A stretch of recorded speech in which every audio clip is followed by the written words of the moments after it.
ambiente político que hay en México, de la polarización, ministro, con la campaña que se ha hecho en contra de ustedes, de la Corte misma como institución, ¿no se sienten acorralados de cumplir con este deber que me mencionaba de defender la Constitución?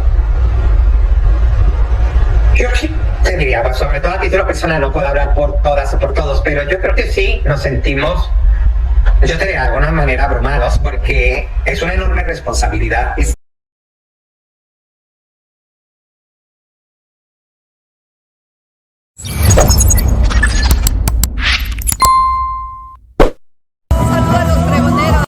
Un saludo para los pregoneros, con todo mi corazón.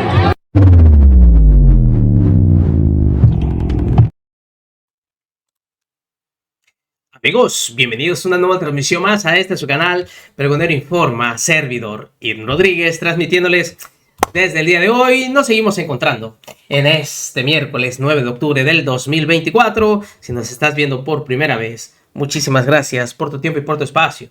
Solamente pedimos el apoyo con la suscripción para que cada día podamos ser más en esta gran familia pregonera. Amigos, pues simplemente salió lloroncito el ministro Lainez. Ustedes vieron el día de ayer cómo estuvo en la entrevista con Ciro Gómez Leiva. Sí, pero ahora se va a Milenio y en donde le hacen un cuestionamiento. No, bueno, ya pues hasta a mí me iba a dar ganas de llorar el ver cómo según ellos se sienten presionados, hostigados por lo que está ocurriendo. No, bueno, pues ya se les bajó lo gallito. ¿O qué? Cada vez que intentan hacer una jugada, le sale el tiro por la culata. Y miren, chilla el ministro Lainez, tío de Chumel, por la presión del pueblo. Dice que se siente muy abrumado. ¿Qué fue lo que dijo en esta entrevista? ¿Cómo lo plantea? ¿Qué es lo que ve el señor ministro Lainez?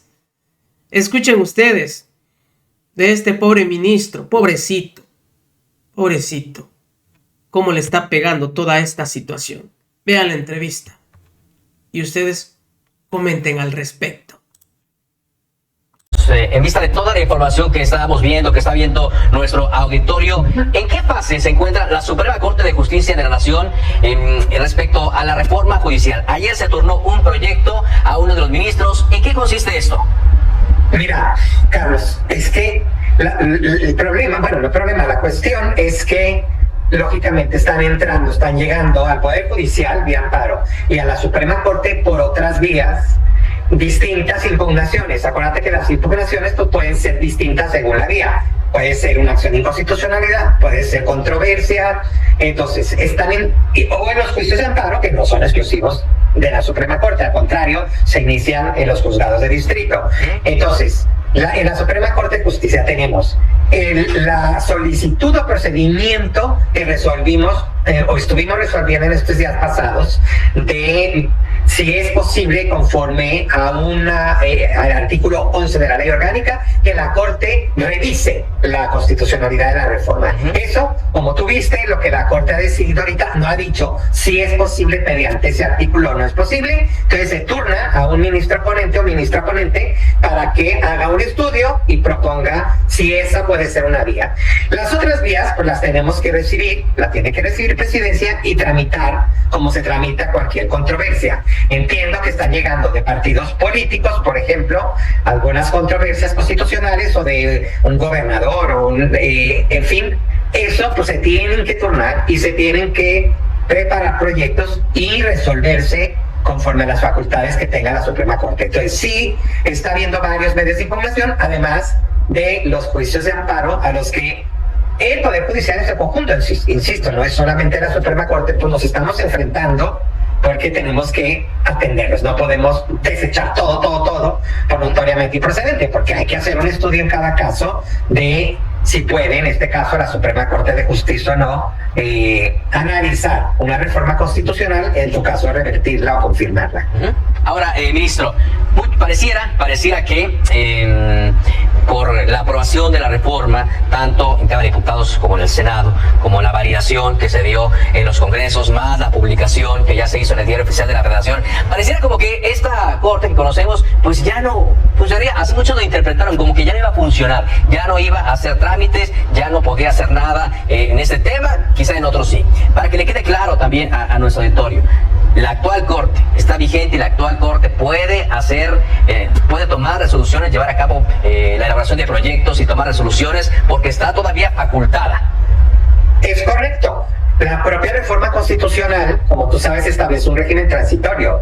Nosotros, lo que sí vamos a tener que hacer relativamente pronto, eso vamos a ver dependiendo de cuando el Senado emita su convocatoria para las elecciones de 2025, tendremos que avisar si decidimos ir en la boleta electoral o decidimos retirarnos. Pero en el caso que decidamos retirarnos, recuerda que en el régimen constitucional se estableció que nos vamos a quedar aquí, aun cuando vamos a decir nuestra renuncia tenga efectos inmediatos, es decir, que digamos yo no voy a ir en la boleta y por lo tanto me bajo de cualquier procedimiento electoral. Como dice la Constitución, nos quedaríamos aquí realizando las mismas actividades, ejerciendo todas las atribuciones que tenemos en la Constitución y en las leyes hasta agosto, septiembre de 2025. Porque se habla mucho, entrando ya en la política, de cómo 8 ministros van a decidir sobre lo que ya votaron millones de personas, sobre lo que ya legisló el constituyente soberano, como dice. Me imagino que ustedes ya han pensado sobre eso y ya lo han dialogado entre ustedes. ¿Cómo lo están procesando este argumento de la función que tienen ustedes de cuidar la Constitución y la política que dice es que la mayoría ya dio ese mandato? A ver, Carlos, es que precisamente los tribunales constitucionales, no solo la Corte mexicana, la Corte colombiana, la Corte americana, los tribunales constitucionales europeos, en España, en Francia, en Italia, sí, desde luego latinoamericanos, ya mencioné Colombia o en Argentina, todos esos tribunales están conformados por 11, 9, 10, generalmente son impares, 9, o sea, no son órganos enormes, son cortes constitucionales con un número limitado de miembros. Y todos estos tribunales tienen la atribución hoy reconocida de que pueden pronunciarse en contra de la decisión mayoritaria. También no quiero ser muy técnico. Se llama esto, siempre se llama así en la doctrina, la decisión contramayoritaria. Es cierto que la mayoría puede aprobar algo con toda su legitimidad, pero los tribunales constitucionales precisamente lo que hacen es que a pesar de esa mayoría representada en el Parlamento, a través de un procedimiento constitucional técnico, ¿sí?, pueden llegar a decir que esa ley es inconstitucional, aunque fue votada por 500 diputados y 128 senadores. ¿Por qué? Porque violenta derechos. Entonces, no significa siempre que todo lo que diga la mayoría. O sea, esa mayoría puede decir y votar algo que es violatorio de derechos. A ver, o sea, Carlos, te doy un ejemplo. Esas mayorías han votado por criminalizar la interrupción del aborto en la mujer cualquiera que sea así lo dicen. ¿Sí? De veras, todas han sido aprobadas por tremendas mayorías a nivel federal, pero sobre todo a nivel de los estados en México. Sí, exacto. Y a nivel de labor, pues sí, pero nada más 8 se fueron contra el Congreso de, no sé, de Nuevo León o de Oaxaca o de todo, o el federal. Es que esa es la labor de un tribunal constitucional.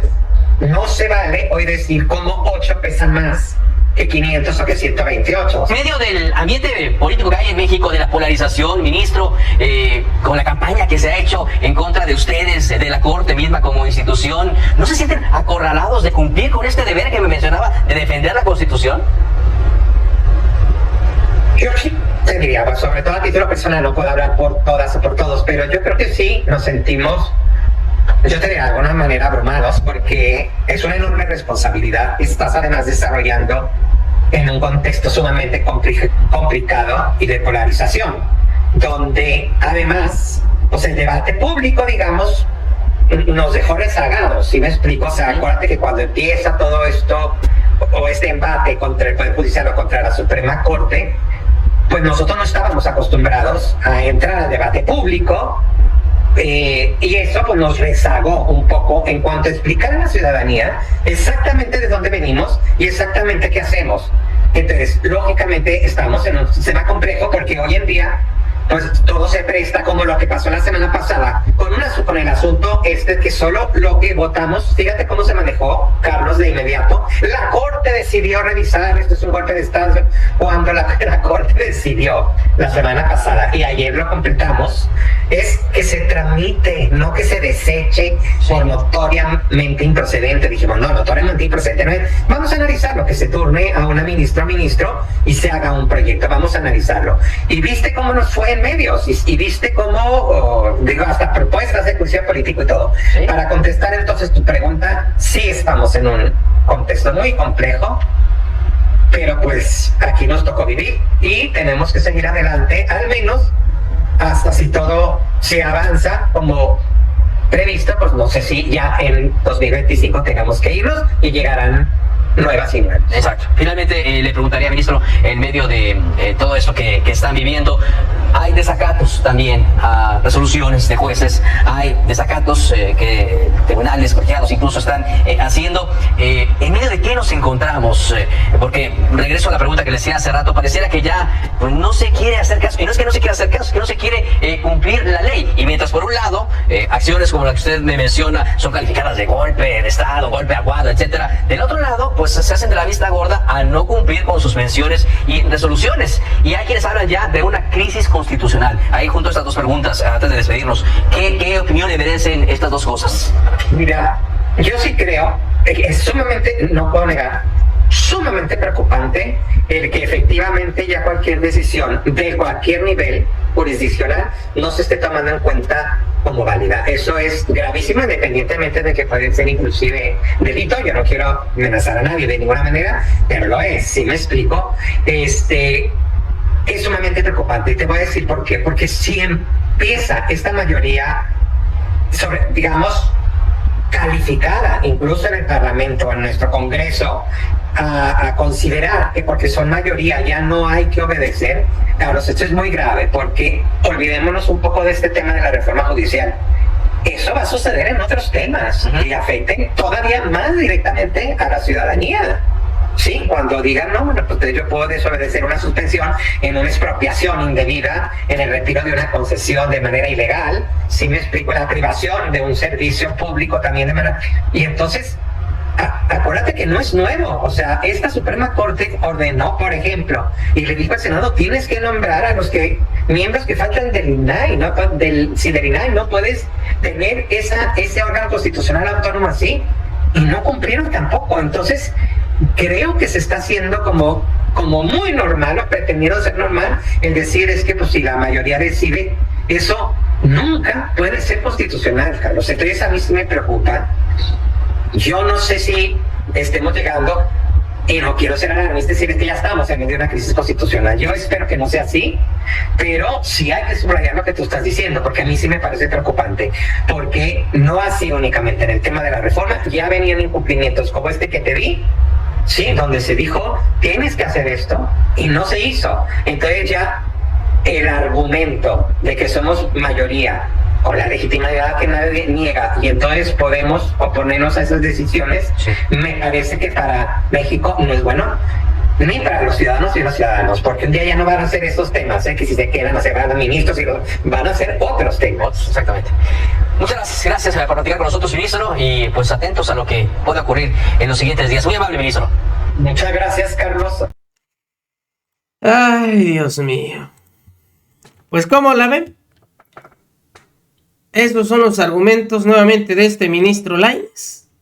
Aunque haya acudido el día de ayer la ministra Norma Piña a esta ceremonia que se llevó a cabo en la sede alterna del Senado en Xicoténcatl, las cosas no van a cambiar. Ya dio su postura clara Fernández Noroña, en donde de esta situación va porque va. Ni el lloriqueo que vayan a hacer a todos los medios que se les ocurra va a hacer que este sentido cambie.